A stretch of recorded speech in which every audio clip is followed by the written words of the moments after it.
My name is Anton Savinov, and I'm here with Team Calcium Raceway. Here with me is Nikhil Subramaniam. He's our business lead, and I'm the assistant team principal. So first, I'll introduce the team to you. So we're a team of engineers from UC Berkeley. We are passionate about motorsports, and we're here today to ask you for your help in making our dream become a reality. Now, before I go on, I'll give you a bit of an overview of our presentation. So first, we'll talk about our car. Then we'll talk about how we plan to produce the car, how we plan to market the car, and finally how we plan to pay for the car and how we plan to have the car make money. Now, this is the car. This is B12. This is the prototype that Team Calcium Raceway has designed this year, and we have designed it to meet a certain market need. Now, our market can be defined by two customers. The first customer, Brian. Now, Brian, middle-aged, middle-class, rising executive, wife, 2.5 kids, daily drives a Nissan Maxima, nothing exciting. But on the weekends, he goes and he kills some cones with his Miata. Our second customer is Raul. Now Raul, he's in his mid-20s. He's not quite sure what he's doing, but it's okay because his daddy is loaded. Now, what does he do with his spare time? He plays video games and he street races his Audi S5 with his buddies. So, what do Brian and Raul have in common? Well, they both need a race car like B12. So, what do they want from a race car? Well, Brian, he's an autocrosser, so he cares about the handling, and he also cares about the reliability, because he only has so much time on his weekends to work on his car. He wants to go out and race it. He really doesn't care about how good it looks. I mean, he's out there having fun at autocrosses. He's not, trying to show off in front of anyone. Raul, on the other hand, he definitely cares how the car looks. He wants to impress his buddies. And he also cares about how the car accelerates. He wants to feel the speed. He's maybe not quite sure what handling is. He doesn't quite understand it yet. And he really doesn't care about how much it costs or how reliable it is, because in the end, he's not the one paying for it, and he's not the one servicing. So how does our car meet those needs? Well, before I go on, actually, this is kind of a breakdown of how we expect our customers to shape up. We expect to have around 85% Brian's as our customer and around 15% Raul's. We all know a Brian, I imagine. Not too many of us know a Raul. Raul's are a little few and far between. Now, how does our car meet those needs? Well, for starters, it is a reliable platform. We have tested it thoroughly. It has done many an endurance run, and it is simple to maintain. It does not need any proprietary tools to be worked on.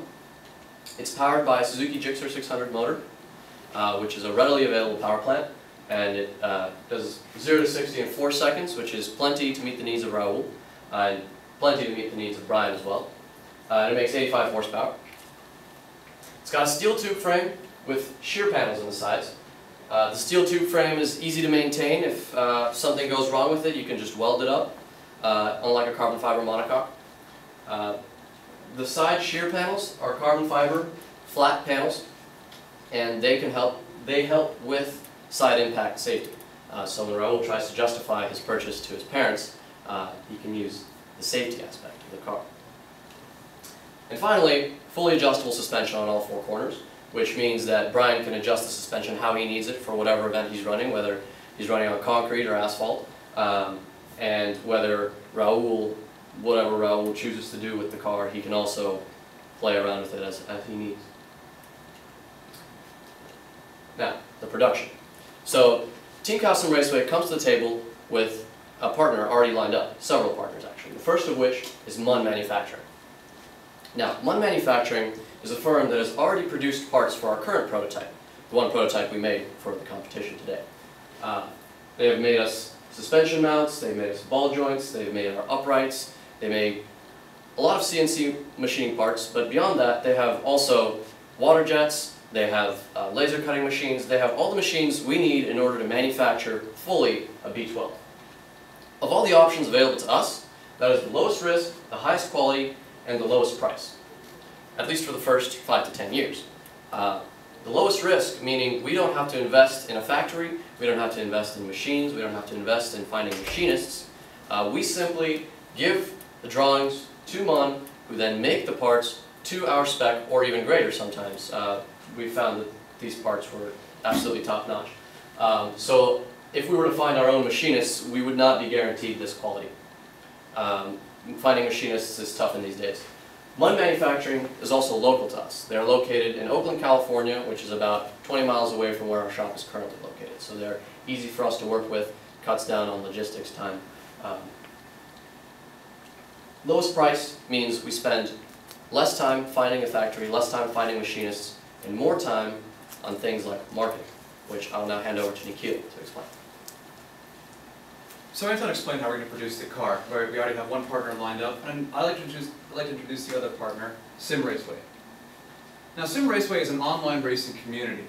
They are built around a high-level simulator used all the way up to ALMS and GT racing. Now, currently they have B11, B12's predecessor, in the game, and we already have plans in place to put B12 in as well. But the great thing about Sim Raceway is they're not just a game. They have a real-life facility at Sonoma, formerly known as Infineon Raceway, which is a world-class circuit in and of itself. And they hire a fleet of world-class instructors, people who've instructed current F1 drivers, including, and they also have a fleet of go-karts and F3 cars. And why we believe this is great is because B12 is a perfect intermediate between the two. It combines the agility of a go-kart with the relative complexity and the suspension geometry and whatnot of a Formula 3 car. So it's that perfect intermediate, and it allows people to step from karts to B12 to a Formula car. And critically for this venture to succeed, they have an established marketing network. They already have a huge presence on Facebook and Twitter, and they're actually influencing our viewership as well by reposting some of our updates. In addition, we'd like to introduce the CSR Challenge. It's a single make spec series which would really cater to someone like Raul, someone who really wants that racing experience and doesn't really want to maintain the car production. Drivers who want to compete in the CSR Challenge must complete a basic training course at the Performance Driving Center and be certified by a Sim Raceway instructor. Bless you. Thank you. We start with a 35-car field and work our way up to 50 cars within 5 years. In addition, we have about 4 tracks laid out right now. These are all tracks in California where we're located, and we have plans to expand to a national theater within 5 years. And the entry fee is a flat $50,000. This includes the cost of racing 10 to 15 race weekends per season, as well as maintaining the cost for us to maintain the vehicles, as well as any insurance necessary. Now, our marketing costs are really divided between catering to Brian and catering to Raul. So for Brian, we have in-game promotions, which Sim Raceway currently does for some of their existing cars and tracks, and something that we can definitely do. We can have a pro driver come in. Sim Raceway has contracts with Alan McNish, Dario Franchitti, people racing at top-level motorsports, and they can come in, set a time, and people who beat them will be entered to win like a 3-day course at the PDC. So there's your racing experience right there.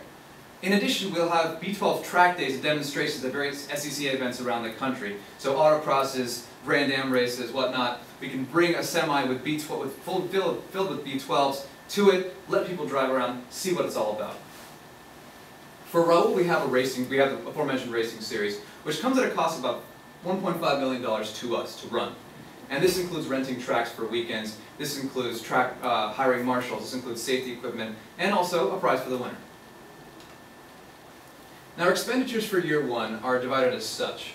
Production is about $3.5 million, a large portion of our budget. However, production and the racing series both pay for themselves. The issue with our expenditures, we have to recuperate the costs of hiring personnel and advertising. Those are some costs that we're never going to get back, things that we have to come up with over the years. We have 2 revenue streams, the sales of the car and the racing series entry fees. And this comes to a cost revenue of about $6.3 million as opposed to expenditures in the first year of $6.8. Now, at this point, it looks like a loss, but over 5 years, our studies have shown that we are looking at some serious profitability.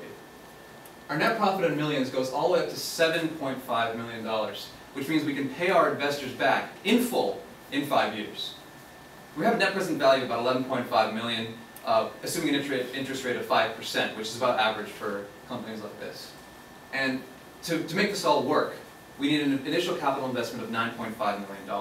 Now, this will help us get off the ground and maintain a solid company for five years until we can pay investors back in full and more. So, we thank you for your time today, and if you have any questions, please let us know. Thank you.